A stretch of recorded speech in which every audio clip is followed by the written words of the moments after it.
part of your daily or weekly routine that you kind of just go through without thinking about, most likely actually keeps you from paying attention to people around you.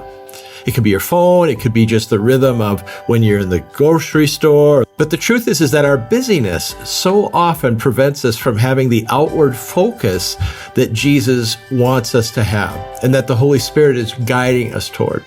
There's this great story about a professor at a seminary who decided to assign his students an assignment where they were to preach on the parable of the Good Samaritan. Assign them to do all the work and prep, but then on the day that they were to preach, he assigned them all to go to a different building to preach it at different times. What the students didn't know is that as they were moving from one building to the other, the professor had assigned another student to pose as a poor person, and that person then was sitting by the building, looking disheveled, and very quietly asking if somebody would help. What was amazing is that almost all of the professor's students quietly walked by that person.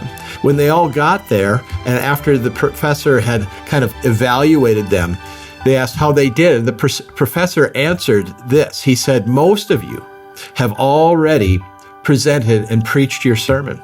And sadly, you preached the wrong message." We need to slow down.